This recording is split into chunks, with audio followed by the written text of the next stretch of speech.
Ce qui signifie ce que tu veux devenir demain là.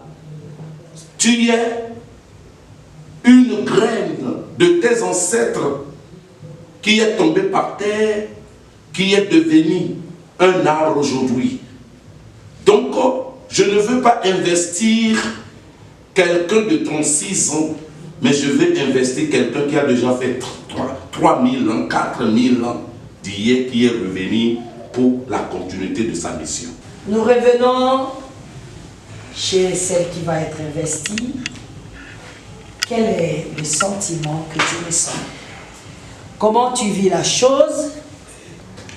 Merci Madame la journaliste. Pour dire comment je vis l'investiture. Premièrement, j'avais vraiment du mal à me représenter comme une divine. Ça c'est une chose que j'avoue. Et je recherchais quelque chose de profond dans moi. Et je me disais, est-ce que cela est possible? Est-ce que je suis véritablement une divine? Ça, c'est des questions que je me posais. Hein. Je me suis beaucoup posé ce genre de questions. Jusqu'à il y a 2-3 jours, la Reine de Midi, j'ai eu un entretien avec la Reine de Midi dans son bureau. Et après cet entretien, elle a prié pour moi.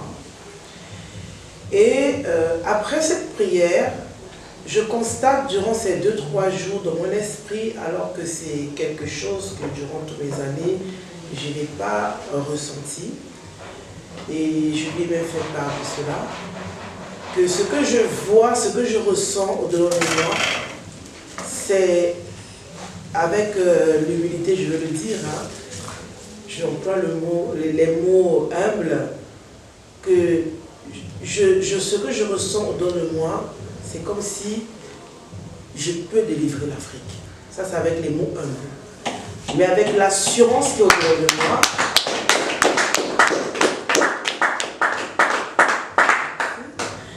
avec l'assurance qui est au-dedans de moi, je veux dire que je suis capable de le faire.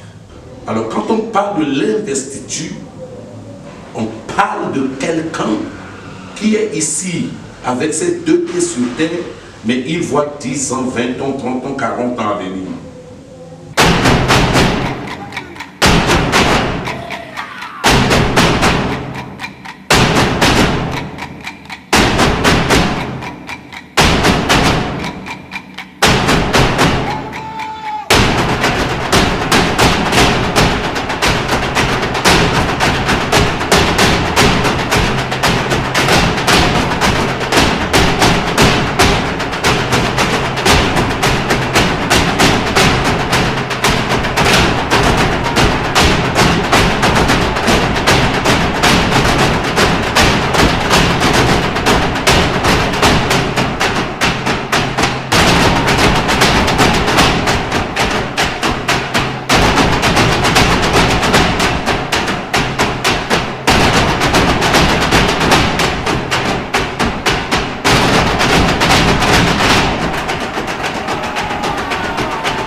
quelque chose que je ne l'avais pas il y a 2-3 jours. Et donc, ce que je comprends par rapport à ce sentiment à l'intérieur, ce sentiment qui n'est pas de l'orgueil, hein, mais c'est quelque chose de réel que je vis au dedans de moi, c'est que cette manière de penser permet à ce que je sois stabilisé pour l'investiture. Parce que en me connaissant, j'allais peut-être paniquer. J'allais peut-être pas dormir parce que j'ai fait pareil pour venir ici. Hein. La dernière semaine pour quitter l'Europe, les 2 dernières semaines pour quitter l'Europe à venir ici en Afrique, je paniquais. Je dormais quasiment pas. J'avais peur de tout. Et là, par exemple, il y a quelque chose de grand qui va arriver demain. Je suis très stable autour de moi. Et ça, c'est pas ma nature. Super. Il y a des afro-descendants, des afro-américains, des afro-caraïbens. Il y a aussi la diaspora africaine qui vous suit. Qu'est-ce que vous allez leur dire face à cette expérience de retourner chez soi spirituellement, divinement, royalement, de vivre la renaissance? Pour les autres, ça va renaître. Pour toi, c'est renaître à l'intérieur de toi. D'être actrice de renaissance. Qu'est-ce que tu diras à ces gens-là? Moi, ce que je dirais vraiment à ces gens-là, parce que je sais que nous sommes un peuple, la race noire, nous sommes un peuple, nous sommes attirés à la spiritualité, pour ne pas dire à la divinité, parce que nous le sommes, véritablement. Et beaucoup parmi nous, nous rencontrons beaucoup d'échecs. Que ce soit une spiritualité religieuse ou je ne sais quoi, mais nous sommes quand même attirés à cette spiritualité. Et nous rencontrons beaucoup d'échecs. Nous sommes assoiffés à devenir grands de manière divinement ou de manière matériellement. Mais dans le processus, il y a beaucoup d'obstacles et beaucoup d'échecs. Lorsque on est esclave ou on est limité à toutes sortes de choses dans la vie, et qu'à un moment donné, on voit que 2 portes s'ouvrent et qu'on reçoit une bouffée d'air, des portes qui s'ouvrent qui étaient impossibles d'être ouvertes, moi personnellement, je ne me pose pas de questions. Ça veut dire que la voie de mon salut est dans ce domaine-là. Maintenant, quelqu'un pourra prétendre se poser la question dans de lui, mais c'est facile à dire parce que aujourd'hui, beaucoup font couler le sang pour être ce qu'ils sont. Mais moi, je peux dire que ce que je peux répondre par rapport à la personne qui peut se poser cette question,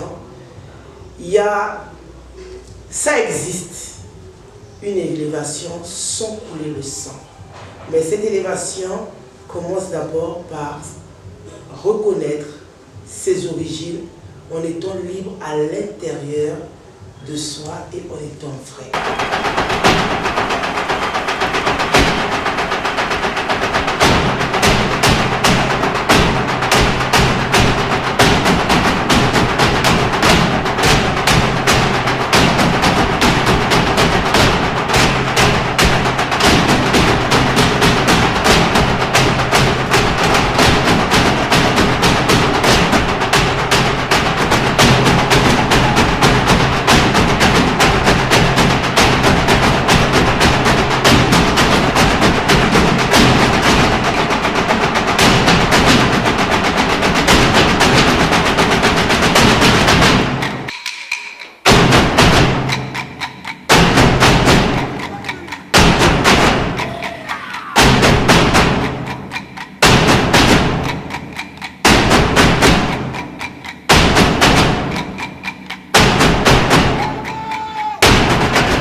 Alors, qu'est-ce que tu diras à ces dirigeants-là?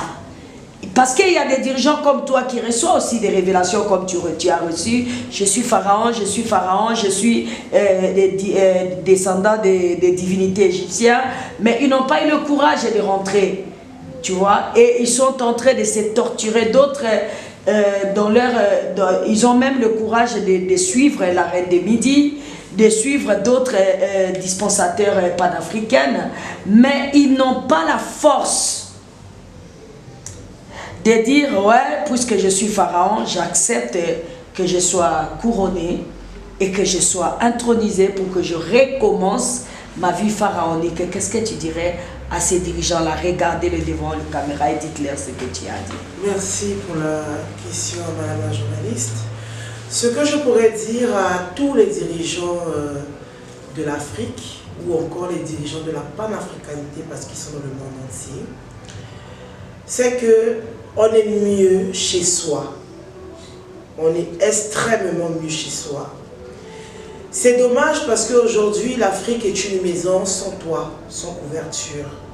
C'est une maison ouverte. Ça veut dire que des oiseaux de plusieurs plumages viennent s'abriter et tout ce qu'ils déposent, ce sont des déchets. Un père de la nation ne peut pas regarder sa maison aussi sale et il ne la balaie pas. Soyez rassurés, président de la République de la RDC ou encore d'autres dirigeants panafricains et d'autres dirigeants dans le continent, que en revenant à la repentance sincère, donc quand je parle de la repentance, c'est revenir à ses origines, à sa spiritualité, vous serez, je vous rassure que vous serez couverts contre tout vent et contre toute tempête.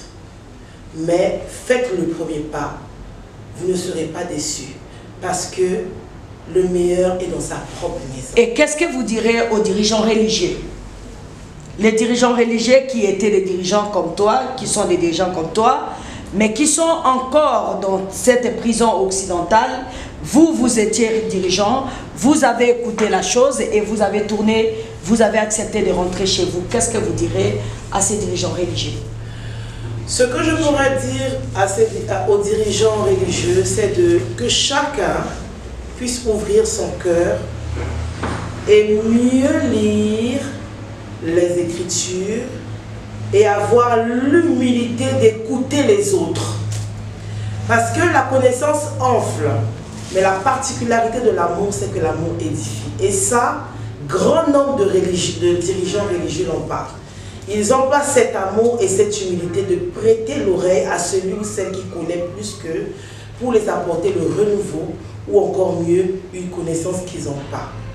Donc, premièrement, ce que je pourrais conseiller à ces dirigeants religieux, c'est de reprendre la Bible, étudier la Bible dans son contexte, se documenter, s'instruire et de se repentir sincèrement. Parce que tout est dans les Écritures. Peut-être il y en a ceux qui l'ont compris, mais à cause de la popularité, ils ne veulent pas se repentir. Mais à ceux-là, je dirais que c'est vraiment la désolation pour eux. Parce que qui ne veulent se repentir ou pas, ce peuple-là sera libre. Et lorsque ce peuple sera libre et que le grand juge apparaîtra, vous serez jugés et espiés de ce continent. Qu'est-ce que vous direz aux dirigeants traditionnels? Les dirigeants traditionnels, ce que je pourrais dire pour eux, c'est l'unité de l'esprit.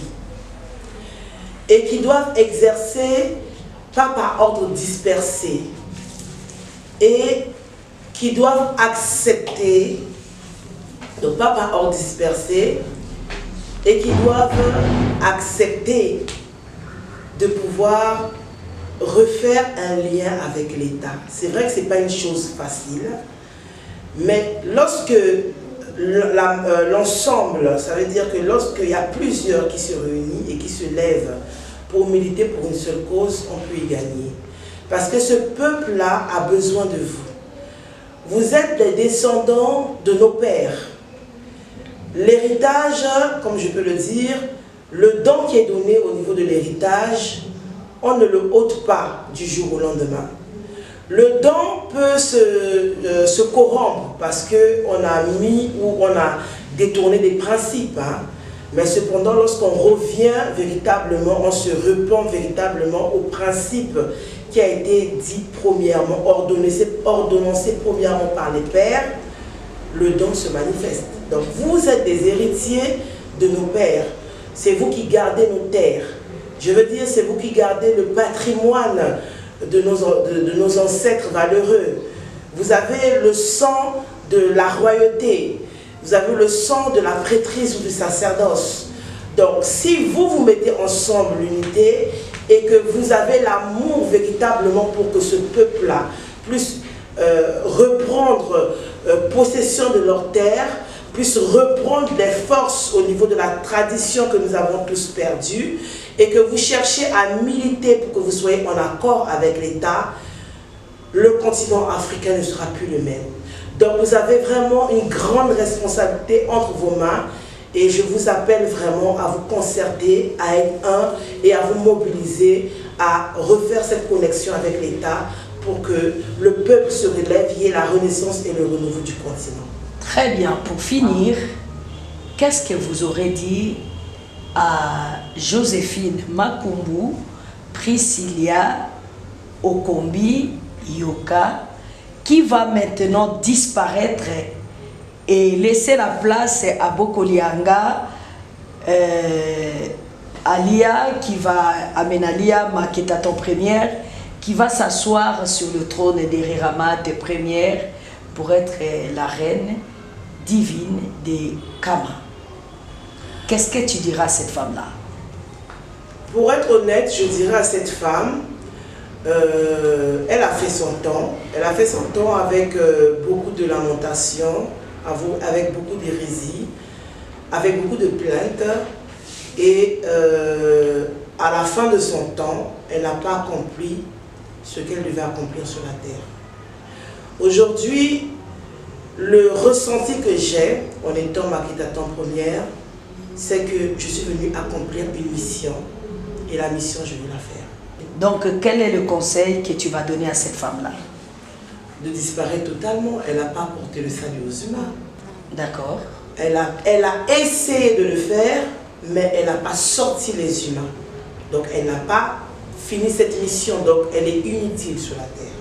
Alors, comment tu reçois Maketaton qui est en train de répondre comment? Qui renaît aujourd'hui, elle a toujours été là, maintenant elle renaît. Qu'est-ce que tu diras à Maketaton? Je dirais à Maketaton, merci d'avoir trouvé le vase, d'avoir accepté le vase que je suis dans cette chair. Merci de donner de la valeur à ce vase qui porte Maketaton. Et que ce vase est prêt à marcher, à se déplacer pour obéir à Maketaton.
oyo azalaki azali ya kozala seko na seko.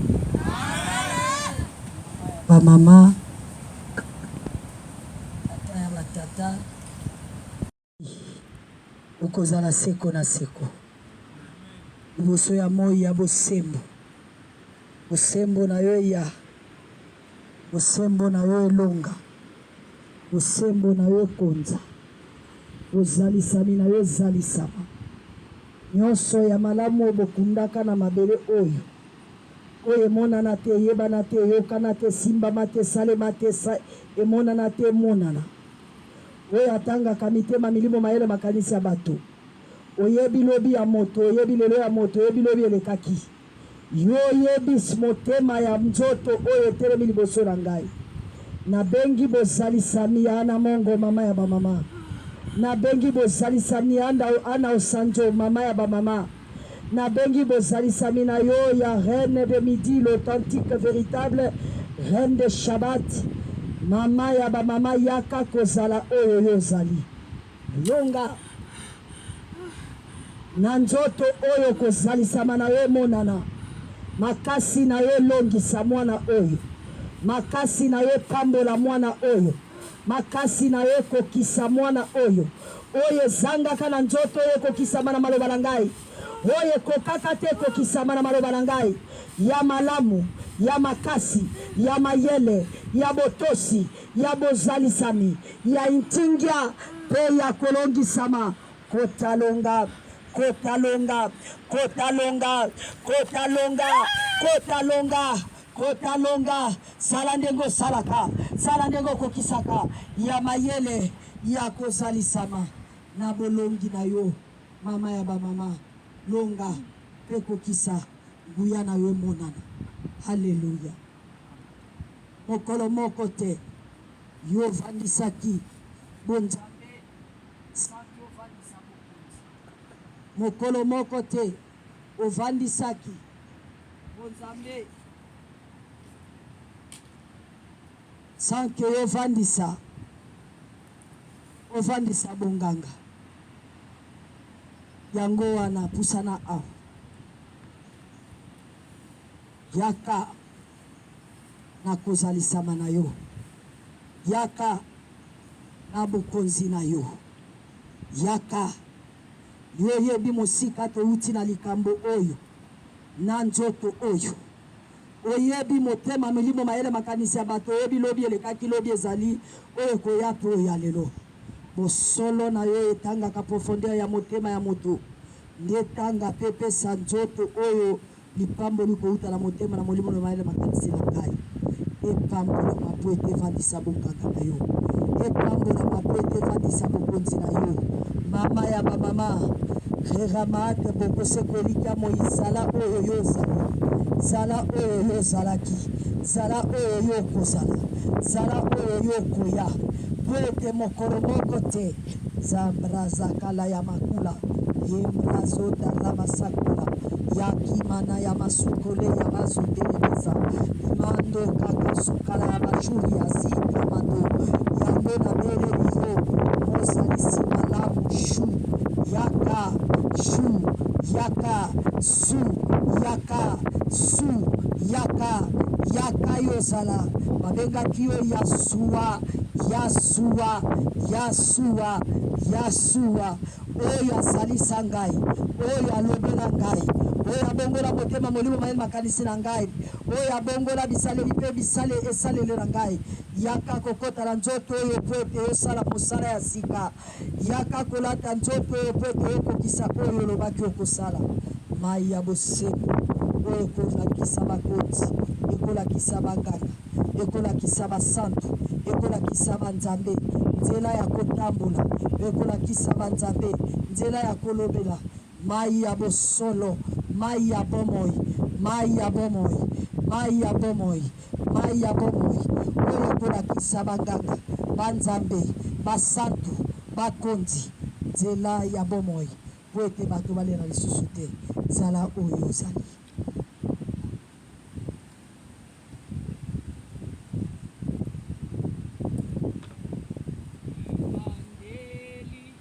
ya tango za Nzambe ya batata baba na ngai. Nzambe ya batata baba na ngai. Nzambe ya bozali sami ya mai na ngai. Nzambe ya bozali sami ya likolo na ngai. Nzambe ya bozali sami ya mabele na ngai. Nzambe ya bozali sami ya mopepe na ngai. Nzambe ya bozali sami ya minzoto na ngai. Nzambe ya bozali sami ya pema na ngai. Na beleli yo, na bengi yo. Hera mate yaka ozala oyo yozali na banzoto yo. Longonya epai na yo. Matondo po ete yo kokisi oyo nakaki.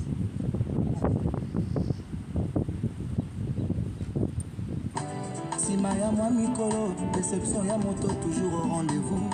Alongoli elikia na bato balapaka ndai basalela mosapi. Elikia na ngai ya sika esue.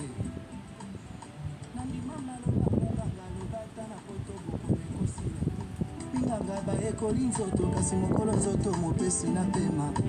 Elikia na munganga te pepe azwaka pema epai ya nkolo. Nalikia lisusu na nzambe yende lisungi esilaka te lisungi. Yama epasi ebungisa bango elikia.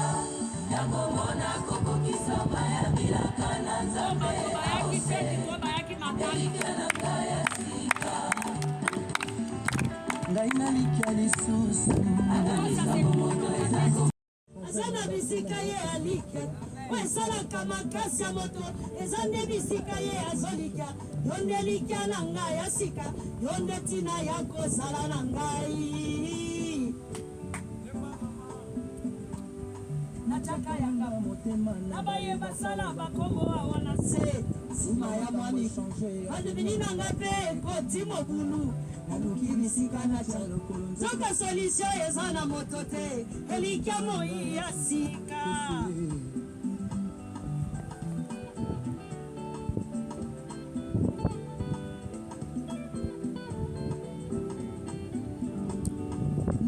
Bolingo ya kekete na yoka ba jete manenge nyoso. Sima ya mwa mikolo déception ya moto toujours au rendez-vous. Na longoli elikia na moto la paganda ya bosalela mosapi. Elikia moi ya sika yonde ye. Atana poto bokone kosila te. Ninganga ba yekola zoto kasi kola zoto mopesi ya shuwa. Elikia na monganga te poya zoka pepe ma epai ya nzambe. Nalikia lisusu na yawe oyo lisungi esilaka te lisungi. Yama epasi ebungisa bango elikia. Yakomona kokokisa maya bilaka na nzambe aose. Elikia moi ya sika. Nalikia lisusu. Ata miso bomoto na ngezo mona te Atako kokisa mabila ke umeli Elikia moi ya sika. Na bibisi moi mususu ya sika. Ata miso bomoto na ngezo mona te Atako kokisa mabila ke umeli Elikia moi ya sika. Moi ya sika na bibisi Olingaka tenga na lela Yokongisa nyoso malamu pona ngai Yokotinga motema Yosilisi bilembo nyoso ya soli Nala yotenge mbo ya sika Mofanango kombo maketa no. Allez, allez, allez, allez, allez. Sois bien, sois bien. Omoni bilaka na yokaka Bilaka ya tambe katisi bikeke kino elati nzoto. Maloba na yo elengi esali bokeseni na basusu. Kombo na yo ekomisi je ya loyembo ya tango. Aketata Alia zongie motema etondi na sai. Alia kitie Elikia etondi motema. Tango ya simba kangai na yo kakakosa zemo. Nala na yeli oyo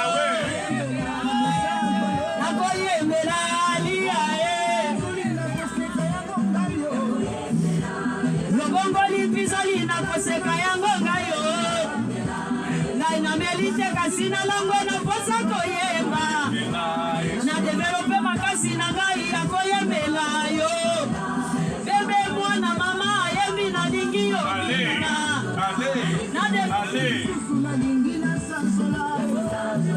Elikia emati lisusu na lingi na sanjola yo. Elikia emati na sanjola yo moya sika na develope. Bilakala yawe lati nzoto. Ekitaki na motema lelo mona na miso bato. Na develope makasi ya koyembela yo. Ya kosanjola yo. Obongira masanjoli. Oya longi bonzambe na ngai. Oya longi busoba na ngai. Alongi ekomba na ngai. Yondo bongira masanjoli. Amenalia première. Ya liboso. Ya yambo. Oya kokani na motote. Na miso bomboto nazo yemba. Elike Mathieu sengi na yemba.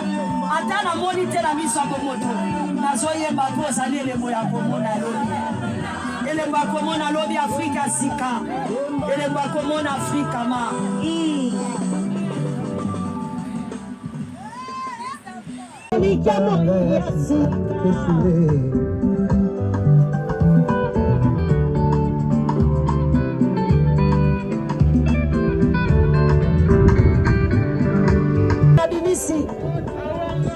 Olingaka tenga na lela obongisa nyonso malamu mpona ngai okotinga motema yosilisi bilembo nyonso ya soki tala yo te nzembo ya sika refrain nango kombo na Yeshua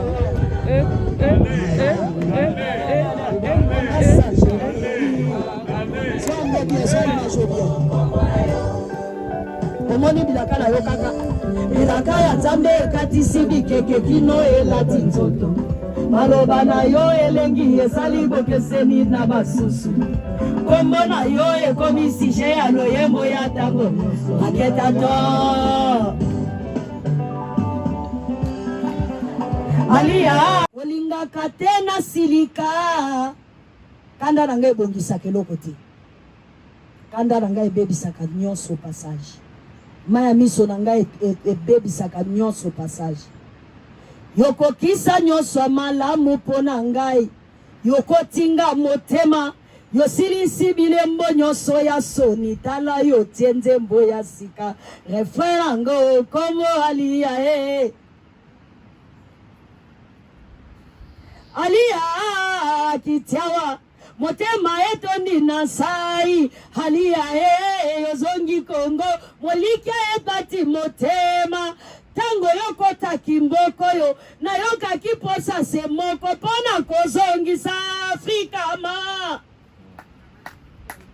na kozongisa Afrika ma na kozongisa Afrika ma yobongo lipizoli na koseka yango ngaye ngai na melite kasi na langwe na posa koyemba elike ye matili susu esengi ngai na bina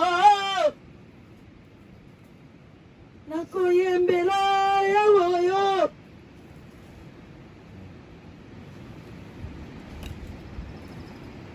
moto nyonso awa na se azana bisika ye halikiaka oye alia yonelikia na ngai ya sika namoni nalikia lisusu ata miso abomoto na ngai ezomona te ata kokokisa mabila ke umeli yo nde elikia moi ya sika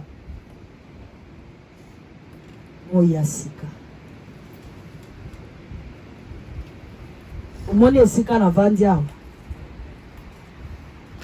kiti oyo ya royaume de la divinité de Kamati tango namonaki yango nazalaki na 8 ans nazalaki lokola mwana oyo ozomona nazalaki boye nazomona ndenge naza lelo boye mama moko munene pembe suki milai avandi na kiti moko boye batie likolo mabanga bakonzi ya bamboka nyonso bazoya kofukama. Mais bakonzi yango bazalaki bilamba différent. Ya yaka atie maboko boye. Après bazongi. Mikolo nyonso na butu. Nalalaka te nazalaki noctambile, c'est ça? Nabima na keti kuna place lelo osombi hôtel ya G23. Ndesika wana tango wana nyonso tu kuna ezalaka zamba. Namona boulevard ya munene bakonzi mobutu akokita ya telemi nde bakonzi bazokita ya lisusu ata misabo moto na ngezo mona te o atako kokisa mabila ke umeli helikia moi ya sika 8 ans na bata bina talaka mukomoko mama na benginga yaka vanda ndesi kala vandisi mwana wana avandisi nga bitala omoni ndenge bazoya wana bazoya na butu parce que nano moye la mokite tango kokoma ndenge na komi boye okovanda na kiti oyo moi ya sika ekolamuka moi wana ekosala bato bolamu moi wana ekosilisa pasi moi wana ekosilisa kolela moi wana ekosilisa minyoko moi wana ekoyanola mituna nyonso moi wana ekobikisa bamaladi nyonso moto ni moto akoyaka esika yo ozali moto wana oyo nyonso ayaki nango lokola likambo ekozwa eyami abakisi alobi boye lokola okozala na makoki na bonzoto okende bisika nyonso te ifo kata na ndambo okokata na mike po ete ndambo eteni moko ezala na kati ya mokili mobima. Ngana tuni soki na katali na kokufa alobi oyo okufaka te ozali okozalaka seko na seko. En français, la royauté de la divinité Kamati. Nzambe Yaka Kongola.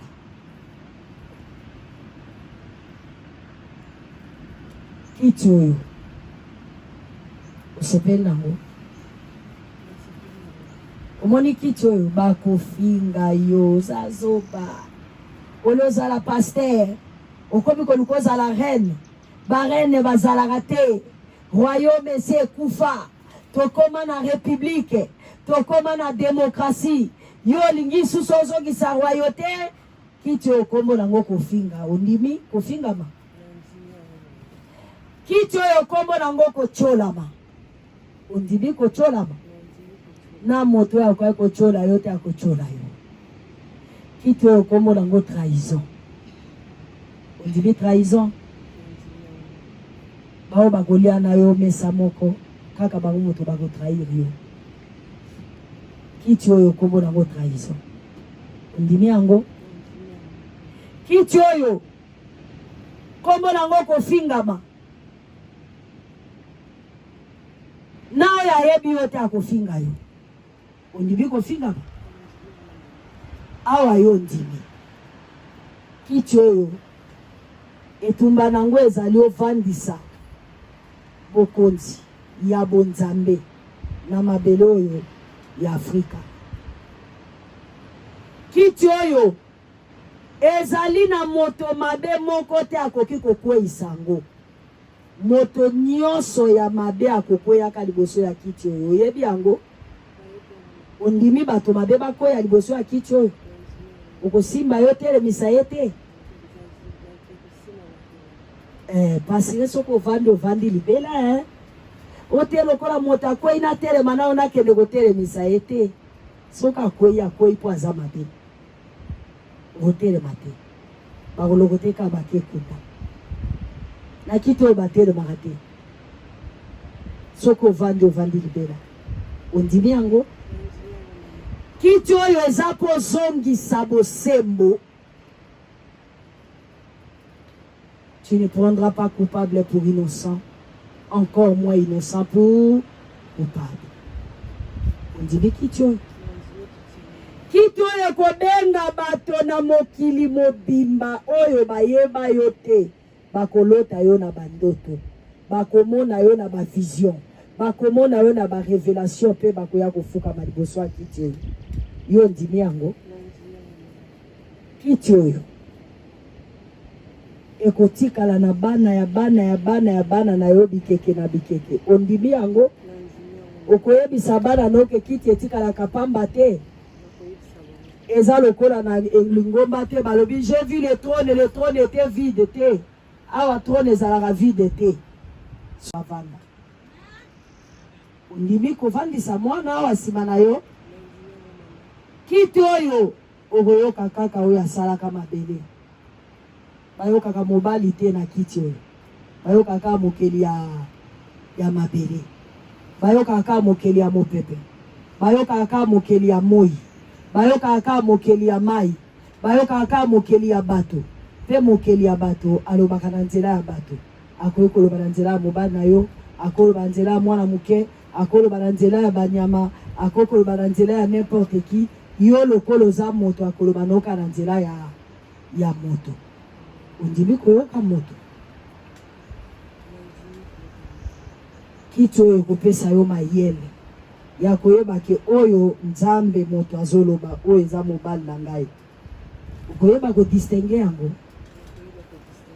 ondimi kiti oyo ozongisa bokonzi oyo ebungaka kala kiti oyo esika ni esika okozalaka na bonzoto na makanisi na molimo na mayele na maloba esika ni esika okozalaka ekomonanaka na bato nyonso pe bato bakofukamelaka yo bikeke bikeke ondimi yango obombi eloko te osopi nyonso mpo kiti oyo bavandaka yango na lokuta te kiti oyo bavandaka yango na makanisi ya mabe te kiti oyo bavandaka yango na mayele ya mabe te kiti oyo bavandaka yango na bizaleli ya mabe te kiti oyo ata monguna na yo soki aza na raison okoloba aza na raison ondimi kovanda na kiti ya Reramate atelema Reramate atelema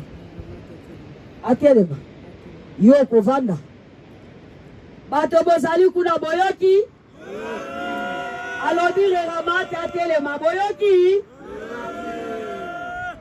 atelema Reramate atelema pota minali avanda bokoyoka ye tango minali akobanda koloba bokoyoka sikoyo soki maketa to aye bokondima ye bondima maketa to boboyi maketa to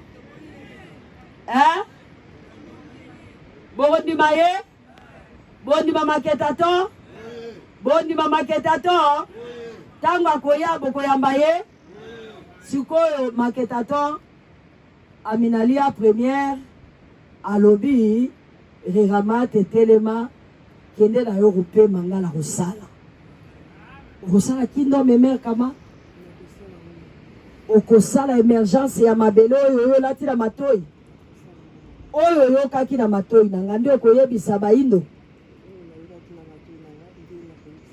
oyo oyokaki na monoko na nga nde okoyebisa baafricain oyo oyokaki na monoko ya papa okoyebisa na baafricain. Même si on est loin, imagine seulement le trône, tu vas t'asseoir sur ça pour qu'on puisse parler. Tu veux aller en Égypte, assois seulement sur le trône et tu vas partir.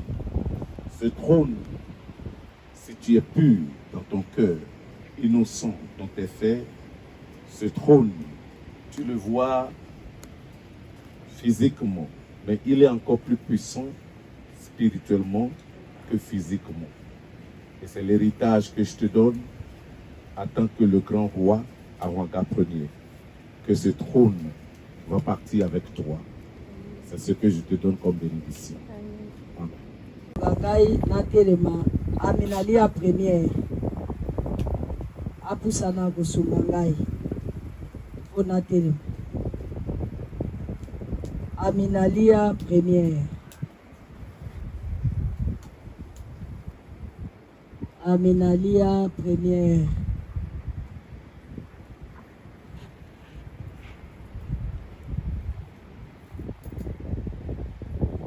Sikoyo bolobi na telema ozu moto mususu bokomi sato donga siko na oke na ngao pema o na yo kanano mota obenga ngate o te mama yakana no wa nazo comprendre te bonganga yaka kongola na telema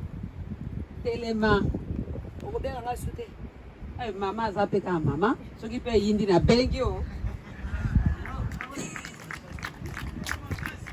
bokonzi ya kakongola na telema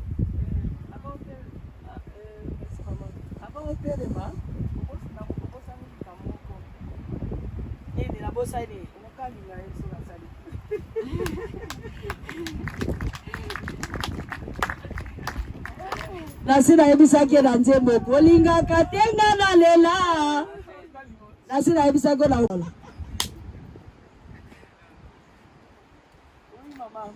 Merci pour bakisa biso kiti moko lisusu po ete mibale ezalaki ya ndambo lokolo ekomi misato nde tosali makuku matatu ekoki po tolamba ile ya malamu po na Afrika, po na Congo, po na mokili mobimba.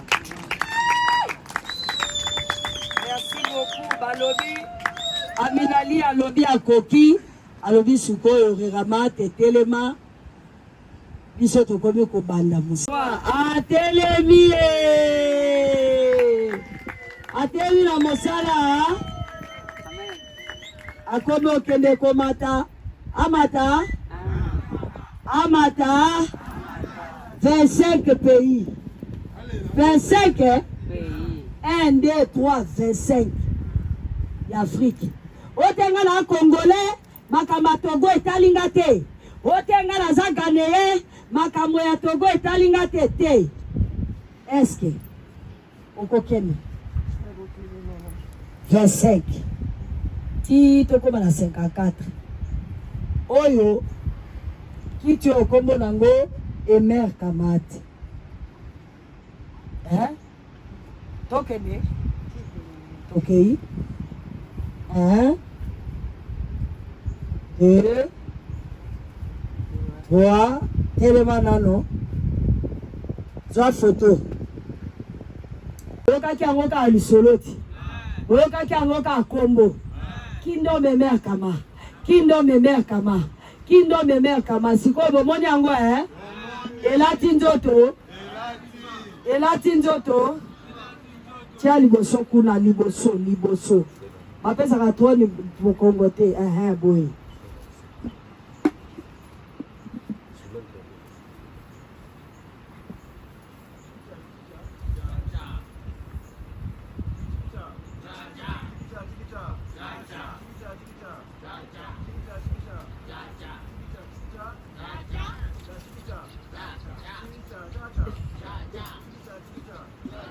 bazanga elati nzoto tia liboso kuna liboso bapesaka toni bokongo te boye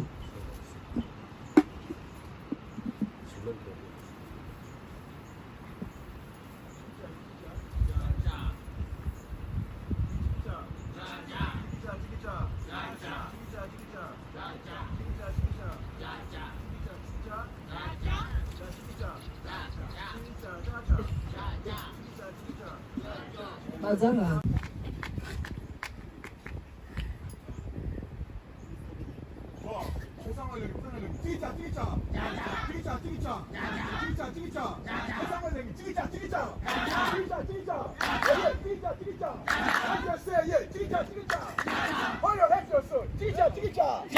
Oyo nana ableku, chicha. Batela, batela, batela. Mokolo na bota maka yango.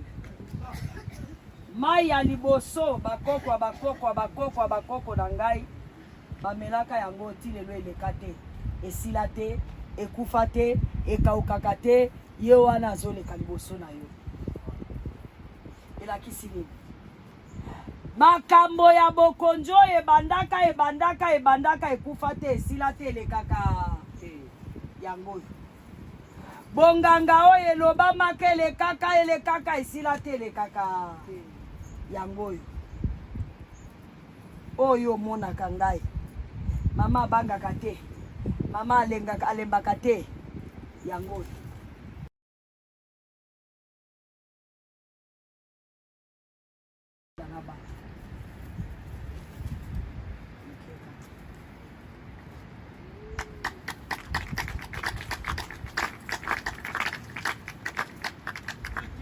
nguya ya bokonzi ya botata ya bomama ya bokoko ya bonzambe ya profondeur ya racine brazando rabakasakulaya ya bakoko ya kozalisa mazambraza konda ya mano zeki ya mana basoki ya mando oyo ezali ekozalaka seko na seko yango nde kotela yo esopanela yo lokola mvula ebetisa mvula ya mapamboli na nzela na yo bao babongaka te babonga na nzela na yo bayebanaka te bayebana na nzela na yo babebaka babonga na nzela na yo babungaka bazonga na nzela na yo bakimaka bazonga na kozalisama na yo oyo mazako yana aleluya.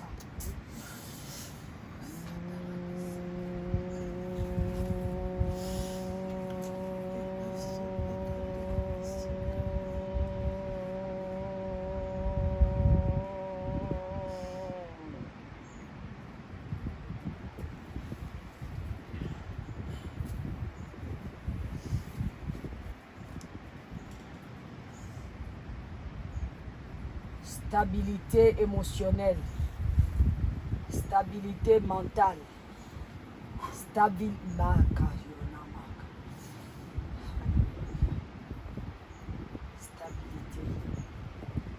Écoutez là, pour éthiologue.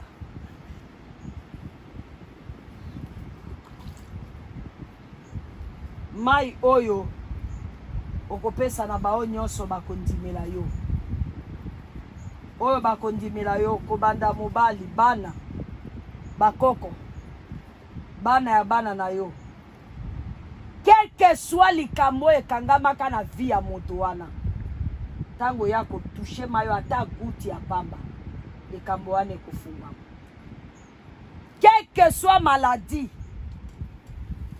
tango moto wana kozwa mayo ata guti ya pamba maladi wana ekobika kende na mayi oyo pepesa bato nyonso okomela te oyo ayo so omelaki oyo eza okopesa na bato bakondimela yo kende nango pesa na bana oyo bandimelaki yo lobi ntango ovandaki nao na kiti ya bokonzi te pesa na bato oyo basutenaki yo ntango ozalaki nano bokonzi te kobanda lelo okomi mokonzi ya makambo nyonso oyo etali mabele na biso ya Afrika au Italie, exploitation minier, exploitation forestier, exploitation agricole, agroalimentaire et vente na kati na yo na kombo ya Reramate première pe ya wanga premier oyo azwaki manda ya kokokisa makambo yo kende pelonga.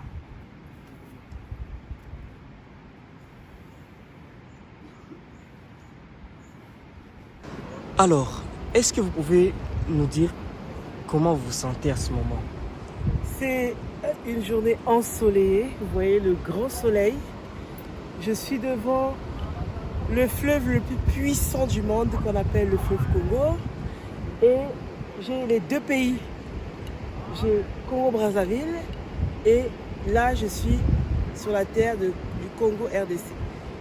Quoi qu'il en soit, les deux pays c'est la terre de mes ancêtres. Au commencement, ça formait que un. Et après le pillage des négriers aujourd'hui en forme d'eux. Mais comme cela a été dit aujourd'hui, tout ce qui était avant, c'est ce qui revient. C'est ce qui revient. Donc très très bientôt, nous formerons qu'un seul pays. Donc pour tout vous dire, je suis la plus heureuse de cette terre et aujourd'hui je vis le bonheur absolu. C'est vraiment ça que je ressens besoin de moi. N'acceptons pas l'humiliation par force ou par complaisance. Reprenons les commandes, soyons un. Cette lutte-là, nous ne pouvons pas la lutter de manière dispersée. Nous devons la lutter en étant unifiés, mais pas dispersés. En étant unifiés, nous allons gagner face à l'Occident, face à l'impérialisme, face au Vatican. Tout ce que nous voulons, nous, c'est de reprendre ce qui nous appartient.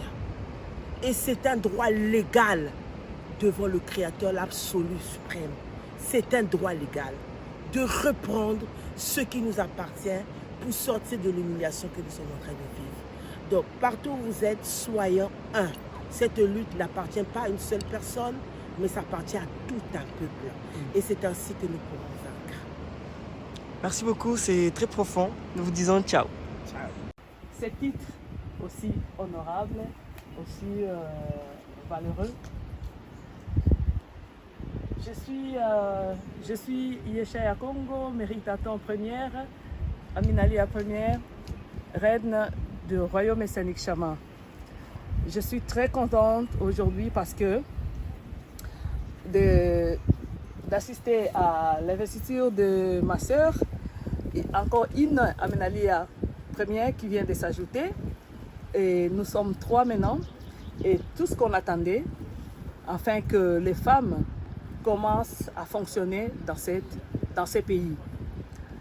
Afin que les femmes africaines puissent s'élever, commencer à défendre leur continent et leur nation, leur patrie. Moi, je suis le royaume messianique Chama, qui est la matérialisation de toutes les prophéties précédemment dites. Et j'ai le mandat d'instaurer le royaume du Créateur suprême ici sur Terre. Cette investiture, c'est tellement important pour moi parce que ça vient d'ouvrir ce que la prophétie que nous avons réussi ici de Papa Simon Kimbangu qui parlait de Makuku Matatu. Je suis très émue parce que quand Maman Osheyava, Myriam Bogoseko Nikamo était venue à la couronne d'Afrique, elle nous a dit que ce qui était, c'est ce qui reviendra. Et voilà, nous sommes là. Moi, je suis celle qui a commencé les choses et j'ai forgé. Je suis Amenalia première. Je suis aussi divine adoratrice. C'est quelqu'un qui prie beaucoup, que tu sois divin ou divine. C'est quelqu'un qui prie beaucoup. Et donc, j'ai intercédé pour que cela arrive aujourd'hui. Avant qu'elle n'arrive à Kinshasa, je le lui avais déjà dit. Là, on ne se connaissait pas, physiquement, on ne se connaissait pas. Et aujourd'hui, c'est des grandes choses qui se réalisent. C'est pour la première fois que je vois des choses comme ça, cette cérémonie qui est faite. Pour la première fois, la première fois. Donc, que l'esprit de Wawanga premier et de Réramad première te bénisse. Hier, je t'ai déjà tout dit. Donc, félicitations. Tu es la bienvenue. La bienvenue et la bienvenue. Voilà, merci. Bien oui,